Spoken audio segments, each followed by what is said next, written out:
Hi Year 11, as you can see I'm at Hardwick Hall. You are guaranteed to get a 16 mark question about Hardwick Hall, so in this video I'm just going to go through a few key points that you need to make sure you include. So H stands for Hall brackets great. So this was the first thing that guests to Hardwick would see on their entrance to the house. It was designed to impress by its size as guests passed through on their way through the house. This wouldn't be where guests would eat, this was where the servants would eat. But it was still impressive. The Great Hall at Hardwick was a new design running from the front to the back of the house. This was much warmer and more practical.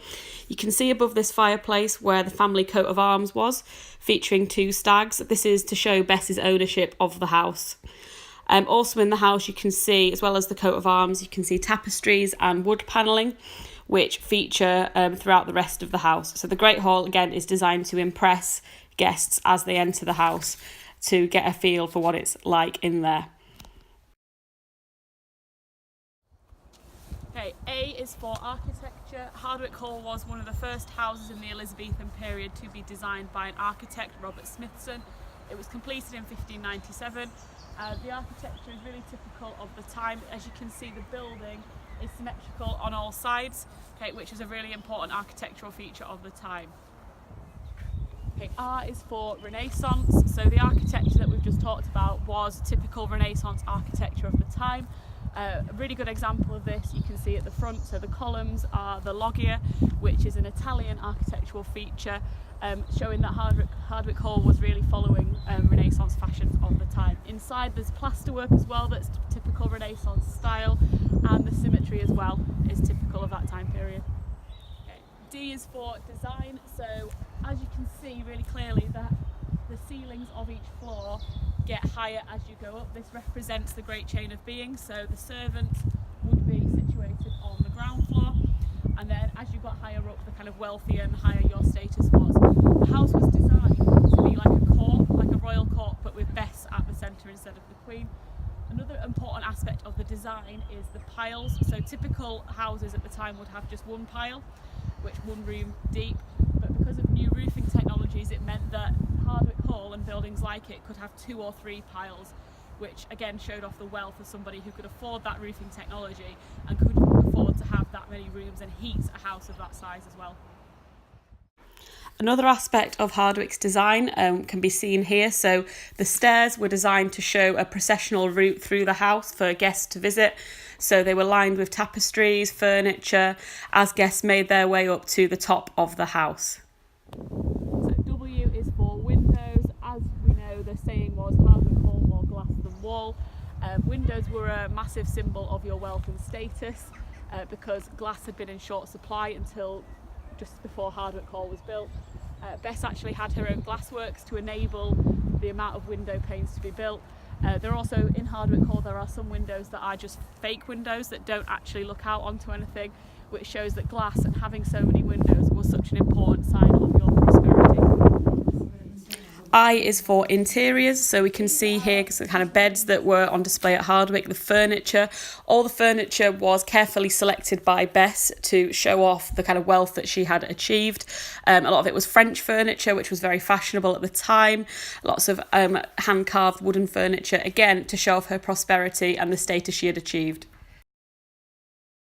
C is for chimneys. So on the roof of Hardwick Hall you can see lots and lots of chimneys.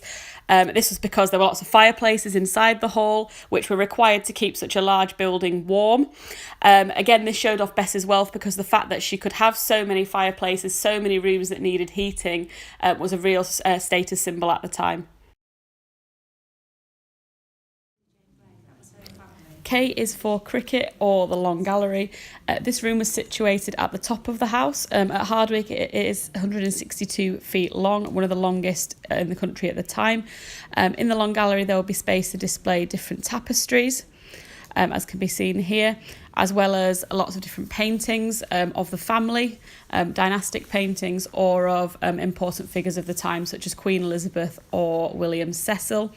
The long gallery as well also allowed views of the landscape for guests to the house who would be able to see all the land that Bess owned.